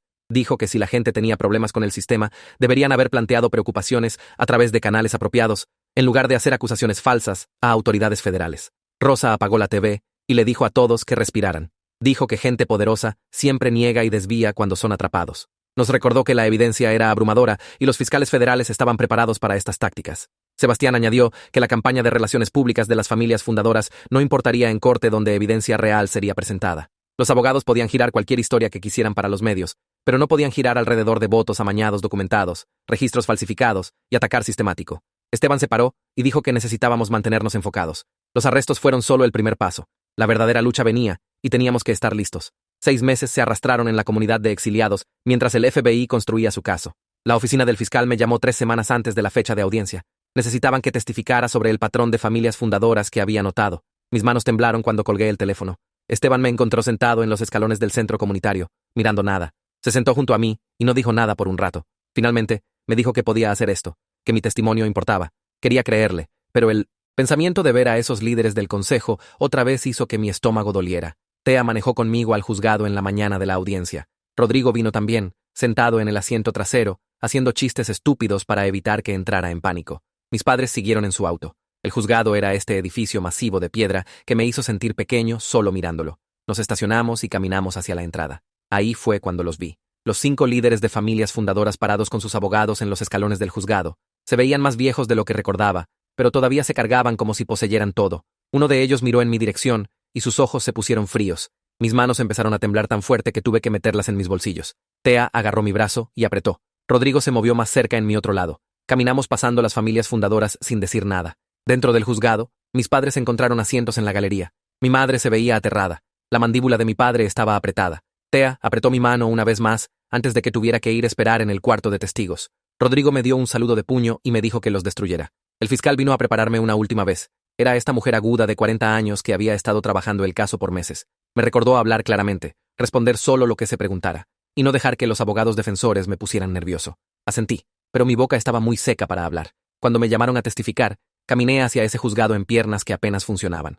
El juez se sentó detrás de este enorme banco de madera mirando hacia abajo a todo. La caja del jurado estaba llena de gente mirándome. Los líderes de familias fundadoras se sentaron en la mesa de defensa con 3 abogados. Tomé el estrado de testigo y me juramentaron. Mi voz se quebró cuando dije que diría la verdad. El fiscal empezó con preguntas fáciles. Mi nombre, mi edad, cuánto tiempo había vivido en el pueblo viejo. Luego me pidió describir lo que había notado sobre el sistema de exilio. Respiré y empecé a hablar. Expliqué cómo tenía 13 años cuando la familia de mi mejor amigo fue exiliada, cómo lo miré pasar otra vez a los 15 con los García, cómo el novio de mi hermana Carlos fue llevado, cómo empecé a llevar registro de qué familias fueron elegidas y por qué. El fiscal preguntó qué patrón noté. Miré directamente a los líderes de familias fundadoras y dije que nunca fueron exiliados, ni una sola vez en 50 años, ni siquiera cuando sus hijos rompieron reglas o sus negocios tuvieron problemas. Los abogados defensores objetaron, pero el juez me dijo que continuara. Expliqué cómo las familias fundadoras controlaban la caja de papeletas y el conteo, cómo anunciaron resultados sin manera de verificar nada, cómo 3 meses después de que mi padre fue promovido sobre el hijo de un miembro de familia fundadora.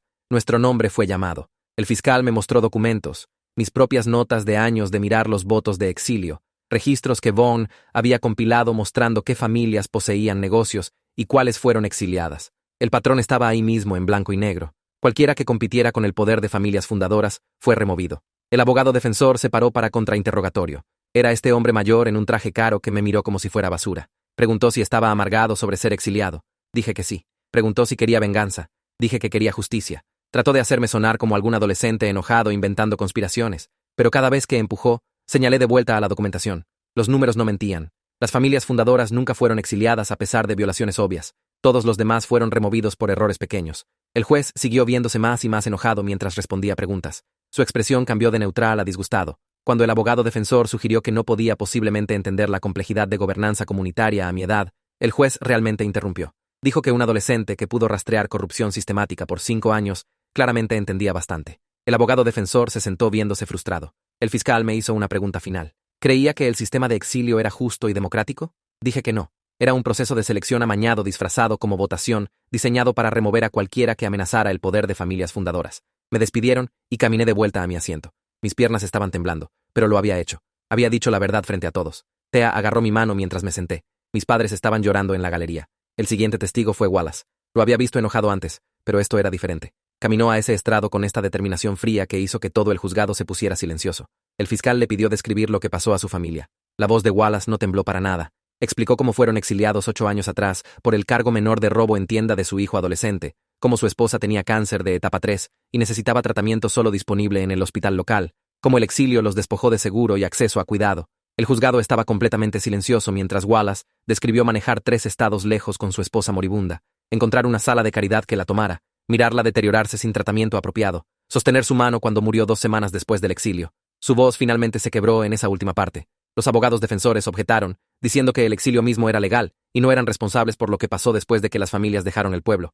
Su abogado realmente dijo eso en voz alta, que no eran responsables por una mujer muriendo porque el exilio quitó su tratamiento de cáncer. La cara del juez se puso dura. Le dijo a la defensa que se sentara y dejara que el testigo terminara. Wallace miró a cada líder de familia fundadora, uno por uno. Dijo que su sistema legal asesinó a su esposa tan seguramente como si hubieran jalado un gatillo. La defensa no tuvo buena respuesta a eso. Trataron de argumentar que el exilio estaba dentro de su autoridad, que resultados de salud no eran su preocupación, pero podías ver las caras del jurado.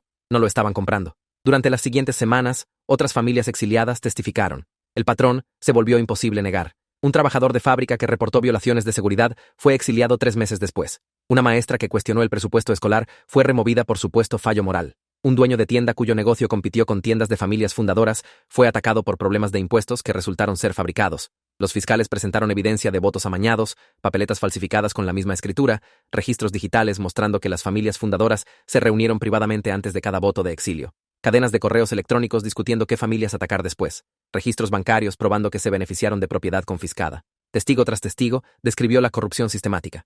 La defensa de las familias fundadoras empezó a desmoronarse. Sus abogados siguieron tratando de reclamar que todo era legal y democrático, pero la evidencia era abrumadora. El FBI había documentado 50 años de fraude, robo y atacar coordinado. Mi padre testificó un martes por la mañana. Me senté en la galería mirándolo caminar al estrado. Se veía nervioso, pero determinado. El fiscal le pidió describir su promoción en la fábrica. Mi padre explicó cómo había trabajado ahí por 15 años, cómo fue promovido a supervisor sobre el hijo de un miembro de familia fundadora que tenía peores revisiones de desempeño y menos experiencia. Como 3 meses después, el nombre de nuestra familia fue llamado para exilio. El fiscal preguntó si alguien le dijo por qué. La voz de mi padre fue firme cuando respondió. Su supervisor lo llevó a un lado el día antes del exilio y dijo que la promoción amenazó a las personas equivocadas, que debería haber sabido mejor que tomar un trabajo que una familia fundadora quería. Los abogados defensores trataron de sugerir que mi padre era un mal empleado inventando excusas, pero el fiscal tenía sus registros de trabajo, 15 años de revisiones excelentes, premios de seguridad, elogios de eficiencia. La promoción fue completamente justificada por mérito.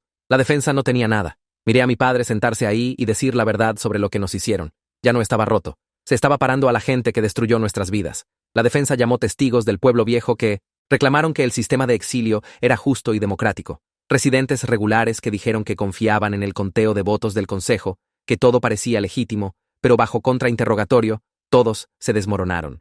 El fiscal preguntó a cada uno si habían visto alguna vez las papeletas reales siendo contadas. Ninguno de ellos sabía. Preguntó si habían verificado alguna vez los totales de votos. No habían. Preguntó si habían cuestionado alguna vez por qué las familias fundadoras nunca fueron exiliadas a pesar de violaciones de reglas obvias. Admitieron que habían notado, pero nunca dijeron nada. El fiscal sistemáticamente destruyó su credibilidad. Mostró cómo todo el pueblo habilitó corrupción a través de ignorancia intencional. Cómo gente eligió comodidad sobre justicia. Cómo todos sabían que algo estaba mal, pero se quedaron silenciosos mientras no fuera su familia siendo destruida. Algunos de los testigos se veían avergonzados mientras se daban cuenta de su propia complicidad. Otros se pusieron defensivos y enojados, pero ninguno de ellos pudo explicar la evidencia. 7 meses después de nuestro exilio, el jurado regresó con veredictos culpables en cada cargo: extorsión, fraude, robo, homicidio involuntario. El juzgado estalló en celebración silenciosa de las familias exiliadas. Gente estaba llorando y abrazándose. Mi madre agarró a mi padre y se sostuvieron. Thea estaba llorando junto a mí. Rodrigo tenía esta sonrisa enorme en su cara. Los líderes de familias fundadoras se sentaron congelados en su mesa. Sus abogados ya estaban hablando sobre apelaciones, pero podías ver que se había acabado. Habían sido atrapados. Los comentarios de sentencia del juez fueron brutales. Llamó al sistema de exilio una violación sistemática de derechos civiles disfrazada como democracia. Dijo que en 30 años en el banco nunca había encontrado un esquema tan cruel y calculado. Miró a los líderes de familias fundadoras y les dijo que habían destruido docenas de familias, causado múltiples muertes y corrompido la fundación moral de todo un pueblo. Las sentencias bajaron duras. El líder del consejo obtuvo 25 años en prisión federal. Los otros obtuvieron de 15 a 20 años cada uno. El juez ordenó restitución completa de toda propiedad confiscada de familias exiliadas durante 50 años. El juicio financiero fue en los millones. Significó vender los negocios y bienes de las familias fundadoras. Todo lo que habían construido en propiedad robada sería desarmado y regresado. No era justicia perfecta.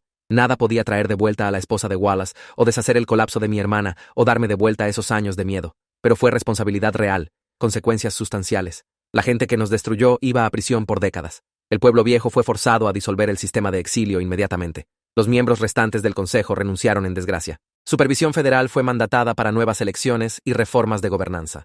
Algunas familias exiliadas hablaron sobre regresar para reclamar su propiedad. La mayoría decidió en contra. El pueblo estaba muy dañado por lo que pasó ahí. La comunidad de exiliados que construimos era genuinamente mejor. Mi familia recibió nuestro cheque de restitución un jueves por la tarde. La cantidad no era el valor completo de todo lo que tomaron, pero era suficiente para empezar a reconstruir financieramente. Mi padre abrió el sobre y solo miró el número. Luego empezó a llorar. No lágrimas felices exactamente, más como la realidad abrumadora de que habíamos sobrevivido y luchado de vuelta y ganado. Mi madre inmediatamente llamó a la institución de tratamiento de mi hermana para arreglar mejores opciones de cuidado. Había estado esperando meses para costear los programas que mi hermana realmente necesitaba. Ahora realmente podíamos ayudarla. Sugerí que invirtiéramos parte del dinero en el desarrollo de la comunidad de exiliados. Este lugar nos había salvado cuando no teníamos nada. Deberíamos ayudar a hacerlo aún mejor para las familias que todavía llegaban. Terminé mi último año en la escuela comunitaria de exiliados en mayo. El edificio era pequeño comparado con la escuela del pueblo viejo, pero los maestros realmente se preocupaban por nosotros, en lugar de solo empujarnos a través del sistema. Bridget dirigió la ceremonia de graduación en el gimnasio del centro comunitario, y como 30 personas aparecieron. Mis padres se sentaron en la primera fila con mi hermana entre ellos. Se veía cansada pero estable, su medicación manteniéndola lo suficientemente firme para sentarse durante la ceremonia sin desmoronarse. Rodrigo caminó a través del escenario improvisado primero, luego Thea, luego yo.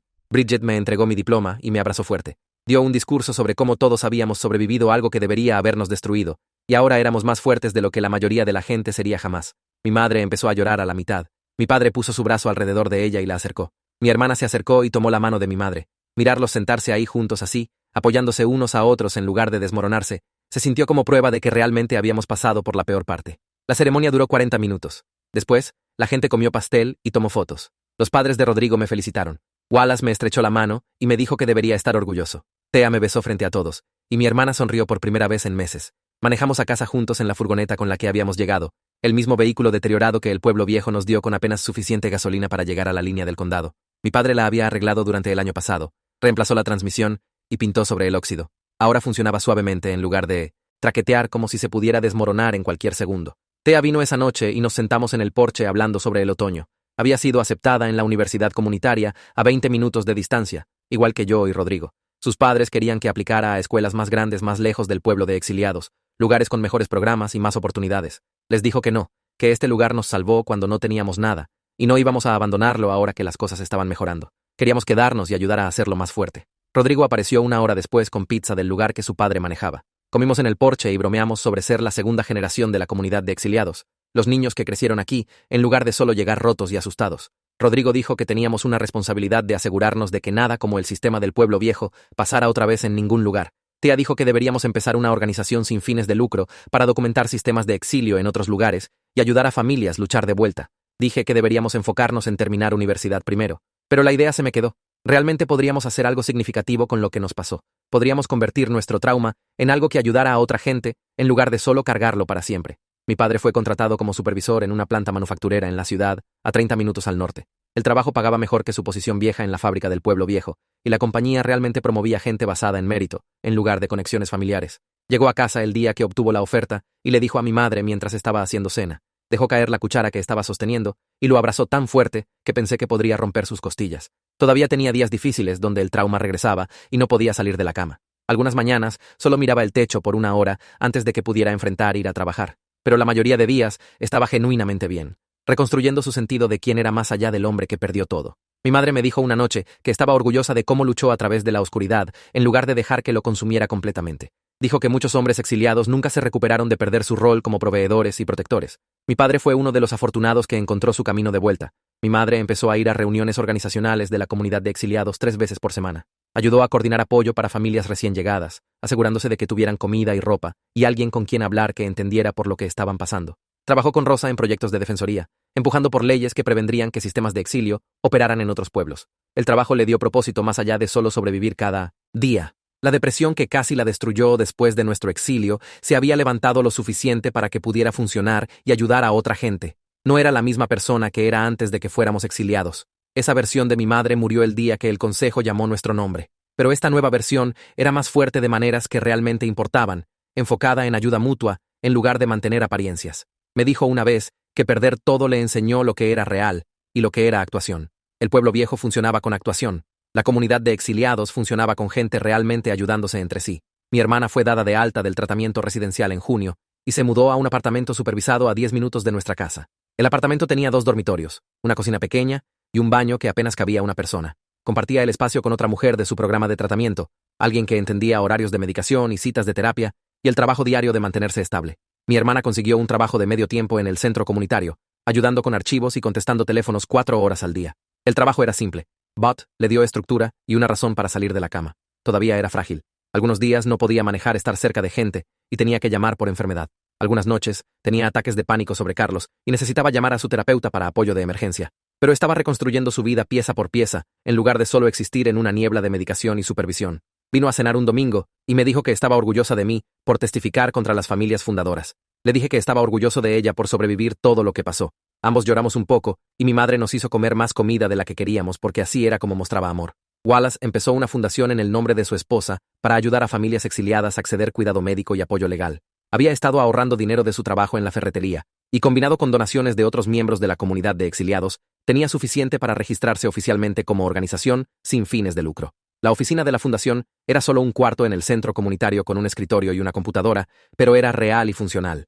Wallace pasó cada tarde ahí, organizando recursos y conectando familias con doctores y abogados que trabajaban con tarifas de escala deslizante. Me ofrecí como voluntario para ayudar con recaudación de fondos y alcance, haciendo llamadas y escribiendo aplicaciones de subvención.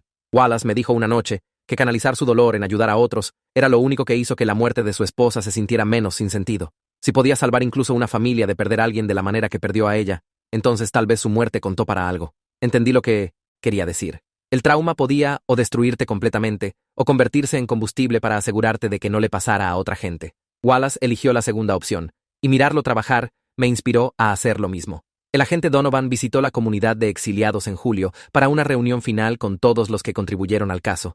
Manejó desde el edificio federal y nos encontró en el centro comunitario. Como 40 personas aparecieron, todas las familias que habían dado testimonio o ayudado con documentación durante los pasados 3 años. Donovan se paró al frente del cuarto y nos agradeció por nuestra paciencia y valor. Dijo que la Fiscalía Federal fue uno de los casos de corrupción más directos que había trabajado en su carrera. Nuestra documentación sistemática hizo imposible para las familias fundadoras escapar responsabilidad.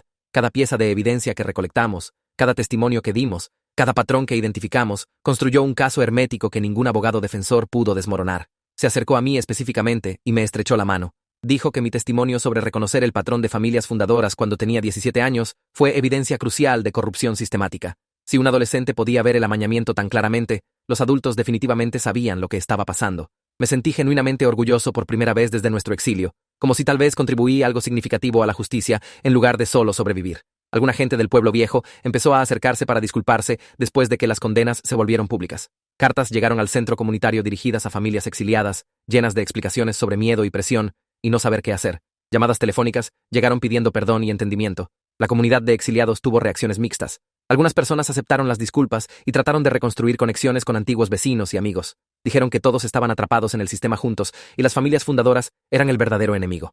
Otros se rehusaron a perdonar a gente que solo se preocupaba ahora que los poderosos fueron hechos responsables. Thea estaba en el segundo grupo. Me dijo que no quería disculpas de gente que miró a su familia ser destruida y no hizo nada. Su miedo no excusaba su silencio. Su complicidad no era perdonable solo porque el sistema era cruel. Yo estaba en algún lugar en el medio. Entendía el miedo y cómo hacía a la gente actuar en contra de sus propios valores. Recordaba agacharme bajo la ventana cuando mi mejor amigo saludó a Dios, muy asustado para reconocerlo. Pero tampoco podía olvidar mirar vecinos cerrar sus cortinas mientras empacábamos bolsas de basura, alejándose de nuestro sufrimiento porque ayudarnos podría poner a sus propias familias en riesgo.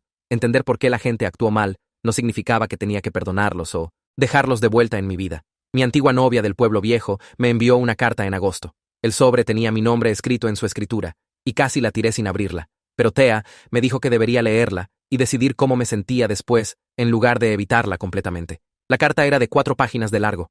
Explicó que estaba asustada cuando mi familia fue exiliada, con miedo de que pararme conmigo haría que su familia fuera atacada después. Estaba avergonzada de alejarse de mí ese día. Pensaba en ello constantemente. Deseaba haber sido más valiente. Se arrepentía de no al menos mirarme cuando nos hicieron irnos. No pidió perdón.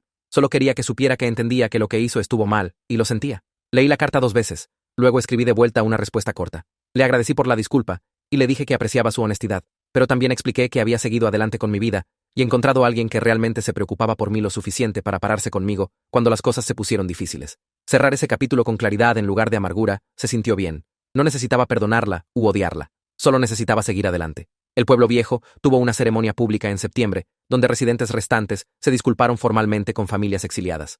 Rentaron el ayuntamiento, donde los votos de exilio solían pasar, e invitaron a todos los que habían sido forzados a salir durante los pasados 50 años. El nuevo Consejo del Pueblo dio discursos sobre reconocer complicidad y aprender de errores. Prometieron construir un memorial para familias destruidas por el sistema de exilio. Algunas familias exiliadas asistieron a la ceremonia. Querían escuchar las disculpas y presenciar al pueblo viejo tomar responsabilidad, pero la mayoría de familias, incluyendo la mía, eligieron no ir. No necesitábamos sus disculpas para seguir adelante con nuestras vidas. Esteban dijo que la ceremonia era más para la sanación del pueblo viejo que la nuestra. Necesitaban procesar su culpa y complicidad.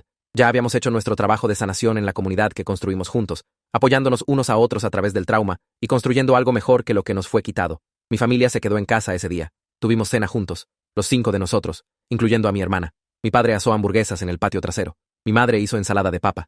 Mi hermana trajo galletas de la panadería cerca de su apartamento. Thea vino y ayudó a poner la mesa. Comimos afuera mientras el sol se ponía, hablando sobre cosas normales como trabajo y escuela y planes de fin de semana. La ceremonia del pueblo viejo pasó a 40 millas de distancia, pero no pensamos en ello mucho. Estábamos muy ocupados viviendo nuestras vidas reales en el lugar que nos salvó. Un año después de nuestro exilio, Esteban me llamó a la oficina del centro comunitario y me entregó un número de teléfono en un pedazo de papel doblado. La familia de mi mejor amigo se había contactado a través de la red de exiliados. Habían estado viviendo 3 estados lejos todo este tiempo, trabajando en un distrito de almacenes y rentando un apartamento pequeño. No tenían idea sobre la investigación del FBI o las condenas o nada de eso. Solo escucharon a través de otra familia exiliada que estábamos aquí y querían reconectarse. Miré el número por 10 minutos antes de que pudiera hacer que yo mismo marcara. Mis manos temblaron tan mal que tuve que intentar 3 veces. Cuando mi mejor amigo contestó, su voz sonó exactamente igual, pero también completamente diferente, más profunda, cansada. Ambos teníamos 18 años ahora, pero la última vez que realmente hablamos, teníamos 13 años. Me disculpé inmediatamente por esconderme bajo la ventana esa noche cuando saludó a Dios. Las palabras salieron en un torrente. Estuvo silencioso por mucho tiempo y pensé que tal vez había colgado. Luego dijo que éramos solo niños en una situación imposible y me perdonó años atrás. Dijo que entendía el miedo mejor que nadie. Hablamos por 2 horas sobre todo lo que pasó a ambas nuestras familias. Su madre tuvo un colapso similar al de mi hermana. Su padre trabajó 3 trabajos para mantenerlos alimentados. Sobrevivieron pero apenas. Cuando le conté sobre el caso del FBI y las condenas y la restitución, empezó a llorar. No llanto triste, sino del tipo donde estás tan aliviado que no lo puedes contener más. Arreglaron visitar la comunidad de exiliados 2 semanas después, y conté cada día. Ver a mi mejor amigo salir de su auto fue abrumador de una manera que no esperé. Se veía mucho mayor, pero todavía podía ver al niño que solía compartir su almuerzo conmigo en la secundaria.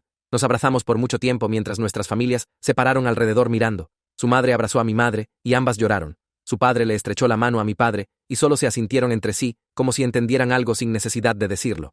Rodrigo me ayudó a mostrarles los alrededores del pueblo de exiliados. señalando la escuela y centro comunitario y todas las casas que la gente construyó junta.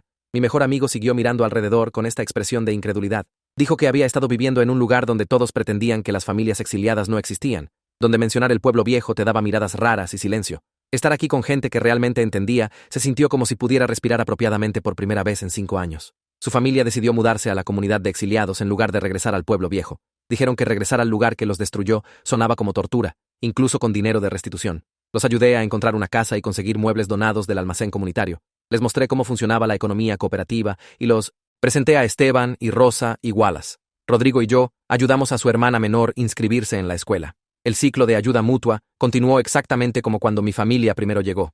Esto es cómo se ve la comunidad real. Gente que sobrevivió trauma ayudando a otros a través de ello, construyendo algo mejor que lo que nos fue quitado. Mi mejor amigo y yo pasamos horas poniéndonos al día en todo lo que nos perdimos. 5 años de vida comprimidos en conversaciones nocturnas en mi porche. Me contó sobre el trabajo de almacén que destruyó su espalda. Le conté sobre CIA y universidad comunitaria y trabajar para la fundación de Wallace.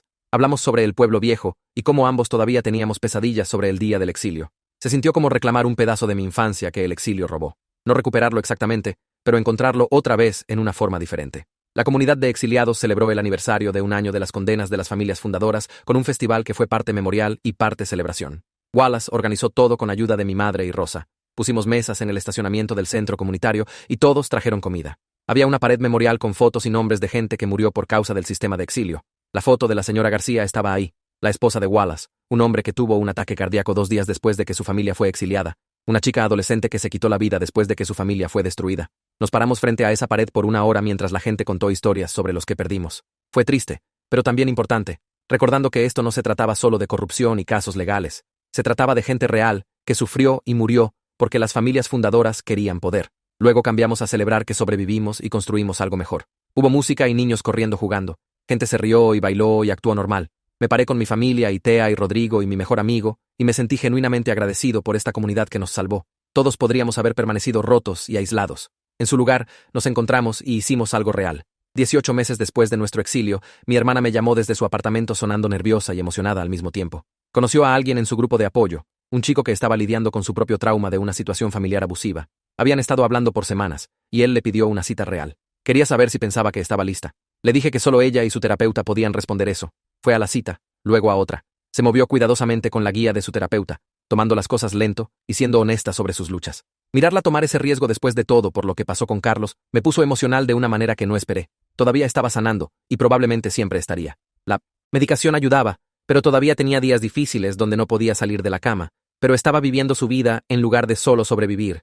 Me dijo que el caso del FBI y condenas la ayudaron a entender que lo que pasó a Carlos no fue su culpa o la de él. Fue crueldad sistemática por gente que ahora enfrentaba consecuencias. Ese entendimiento no arregló todo, pero le dio un marco para procesar el trauma. Podía separar sus propias elecciones del sistema que destruyó la familia de Carlos. Conocí a su novio un mes después, y parecía genuinamente amable, cuidadoso con ella de una manera que mostró que entendía que era frágil. Se tomaron de las manos y se sonrieron, y era normal y dulce. Mi hermana merecía normal y dulce. Después de años de oscuridad, empecé universidad comunitaria con Tea y Rodrigo, en el semestre de otoño estudiando trabajo social, porque quería ayudar a otros sobrevivientes de trauma, navegar sistemas de recuperación y justicia.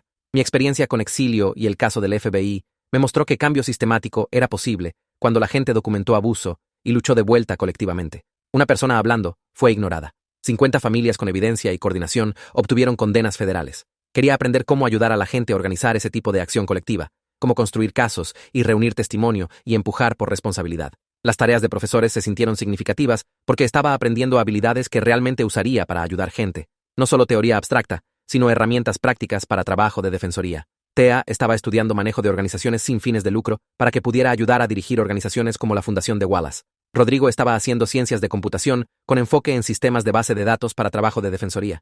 Los 3 de nosotros estudiamos juntos y nos quejamos de tarea y actuamos como estudiantes universitarios normales, pero también sabíamos por qué estábamos ahí y qué queríamos hacer con nuestros títulos. No íbamos solo a la escuela para conseguir trabajos. Estábamos aprendiendo cómo luchar sistemas que destruyeron gente como nosotros. Mi padre llegó a casa del trabajo una tarde y le dijo a mi madre que fue promovido otra vez. Esta vez no había miedo o represalia, solo reconocimiento de sus habilidades y trabajo duro. Su supervisor lo llamó a la oficina y le ofreció una posición de líder de equipo con mejor pago y más responsabilidad. Mi padre aceptó y llegó a casa con orgullo cauteloso en su cara. Mi madre lloró lágrimas felices y lo abrazó por mucho tiempo. Ambos habían sanado tanto de esos primeros días rotos después del exilio. Mi madre ya no estaba llorando constantemente. Mi padre no estaba sentado en silencio mirando nada. Estaban genuinamente reconstruyendo sus vidas y su relación. No eran las mismas personas que eran antes y tampoco yo. Éramos más fuertes de algunas maneras y más dañados en otras. Pero éramos más genuinos. Sabíamos cómo se veía la comunidad real ahora porque la construimos juntos. Entendíamos la diferencia entre amistades falsas basadas en miedo y conexiones reales basadas en apoyo mutuo. Mis padres se involucraron en liderazgo comunitario y ayudaron a planear el crecimiento continuo del pueblo de exiliados. Tenían propósito otra vez, y se mostraba en cómo se portaban. No la confianza falsa del pueblo viejo donde todos pretendían ser perfectos. Confianza real, que vino de sobrevivir algo terrible y elegir ayudar a otros a través de ello. 2 años después de nuestro exilio, mi familia se reunió para cenar en la casa que pudimos comprar con dinero de restitución y el nuevo ingreso de mi padre. Era una casa real con un patio y suficientes dormitorios para todos. Mi hermana vino con su pareja y se veía estable y feliz, riéndose de chistes y ayudando a poner la mesa y actuando como una persona regular en lugar de alguien roto. Mis padres estaban genuinamente felices, hablando sobre proyectos comunitarios y planes futuros en lugar de habitar en lo que perdimos. Tea se nos unió porque era básicamente familia ahora. Ella y mi madre cocinaron juntas mientras mi padre asó afuera. Mi mejor amigo se detuvo con su familia y todos comimos juntos en el porche trasero. Hablamos sobre el futuro en lugar del pasado, planes universitarios y metas de carrera y donde queríamos vivir a largo plazo. Conversaciones normales que las familias tienen cuando no están traumatizadas y desesperadas. Miré alrededor a todos y me di cuenta de que realmente habíamos sanado. No perfectamente y no completamente. Mi hermana todavía tomaba medicación y tenía terapia 2 veces por semana. Mi padre todavía tenía pesadillas sobre perder todo. Todavía sentía vergüenza sobre esconderme del adiós de mi mejor amigo. Pero estábamos genuinamente sanando, en lugar de solo sobrevivir. Construimos vidas reales en una comunidad real, con gente que realmente se preocupaba entre sí. Eso era más de lo que el pueblo viejo nos dio jamás. Tengo 20 años ahora, trabajando medio tiempo en la fundación de Wallace mientras termino mi título. He aprendido que la justicia no se trata de venganza o finales perfectos. Las familias fundadoras están en prisión cumpliendo sentencias largas. El sistema de exilio está destruido y nunca puede regresar. Construimos algo mejor que lo que perdimos, una comunidad basada en apoyo mutuo real, en lugar de miedo y competencia. Todavía cargo vergüenza sobre esconderme del adiós de mi mejor amigo, y probablemente siempre lo haré. Ese momento definió mi cobardía de una manera que no puedo borrar. Pero convertí esa cobardía en valor cuando más importó. Testifiqué en corte. Ayudé a documentar el abuso. Me paré a la gente que nos destruyó. Sobrevivimos crueldad sistemática. Luchamos de vuelta. Ganamos responsabilidad real. Y construimos una comunidad donde la gente realmente se ayuda entre sí. Wallace me dice que su esposa estaría orgullosa de lo que logramos. Mi hermana me dice que está agradecida de que ayudé a derribar el sistema que destruyó a Carlos.